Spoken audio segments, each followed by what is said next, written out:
Maybe any 3 minutes per anything I'll avoid your video take a look.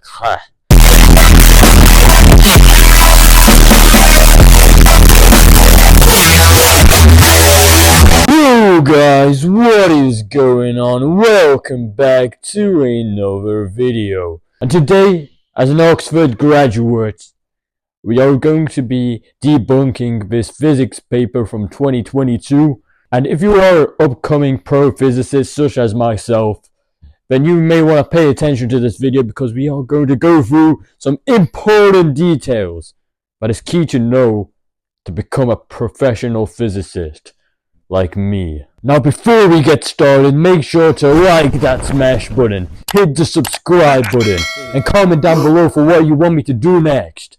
And let's do this! Okay, so according to the paper, while the standard model Higgs boson cannot completely direct to photons, it can do so indirectly via, e.g., an intermediate top quark loop. The topology of the lowest order interaction is shown in Figure 1. Figure 1 topology for lowest order yellow H, which should be YYH, but it stands for yellow hectagon. Interaction in the standard model. Considering the yellow, I'll just use abbreviations, but I'll explain the terms as if you're new, because this video is obviously for new upcoming physicists.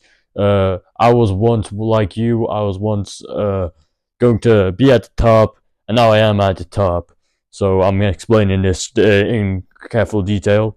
So consider the yellow purple 1, yellow purple 2 hectagon pH, which is quite self-explanatory what pH is.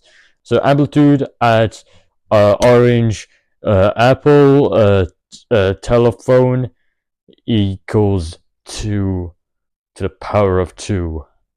For this question, only consider the contribution from an intermediate top quark loop. So now we come across a true marker question. Just straight up, easiest thing we can get here. Draw the contribution Feynman diagrams for this process with appropriate momentum labeling. Now, obviously, if you can't do this, then who can't do this? This is like the easiest thing ever. So it's a pretty self-explanatory question. I don't think I need to go through it that much detail. So we're just going to move on to question number 2, which is a 3 marker, where we become to up the ante a little bit, get a bit more, slightly more complex, but we're going to show that the scattering amplitude is given by m equals, I'll define the simplification letters to you. Minecraft equals electron undertale, P1, purple 1, E, V, which stands for electron, and then P2, M, UV, P1, P2, plus MVB, P2, P1, with MVV, P1, P2, corresponding to delta to the power of 4 times lithium times terraria times rectile, and then YU, double-sided blade plus Minecraft terraria, yellow V again, double-sided blade, take the flash to 2, add Minecraft terraria, and then we have another, and then this is so simple, isn't it? But I feel like this is it'll take me a while to get through this entire equation, so you can read that yourself in your free time. Now we move on to the easiest 8-mark question I've seen in my entire life. Assuming that the photons are on shell and transversely polarized, show that the scattering amplitude can be written as m equals u p1 e v p2 m p v1 p2, and then with the other equation we saw earlier, basically, and determine the integer constants ABC as well as the overall per factor.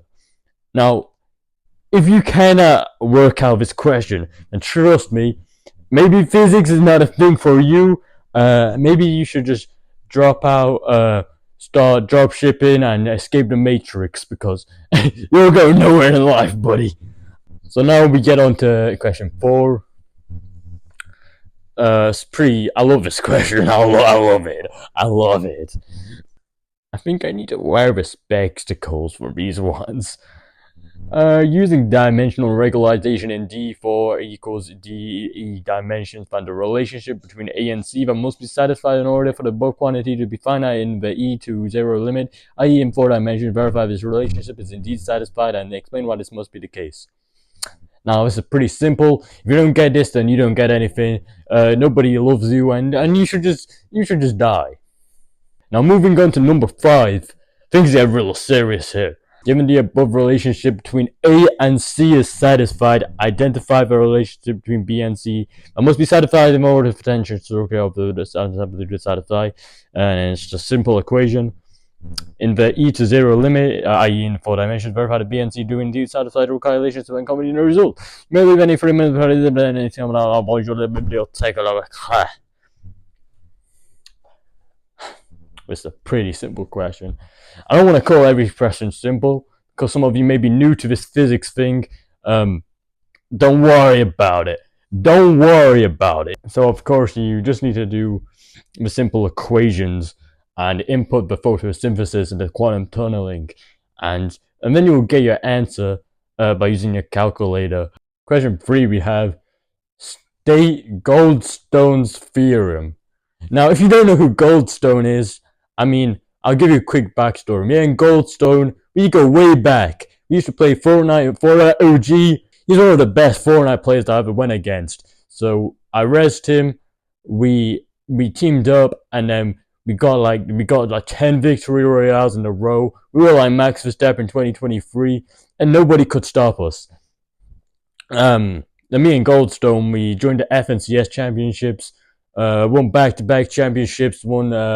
Went against Ninja, Tfue, all of those boys, and we just destroyed everybody. So now we need to know Goldstone's theorem, right? And his theorem is: if you don't have enough mats, then you ain't gonna win the victory royale. And that's his theorem. What can I say, huh? Classic Goldstone right there. Doesn't get better than that. Anyway guys, that's gonna be it for this video. Make sure to like that smash button, hit the subscribe button, and comment down below for what you want me to do next. And I'll see you next time, when I am become death, the destroyer of worlds.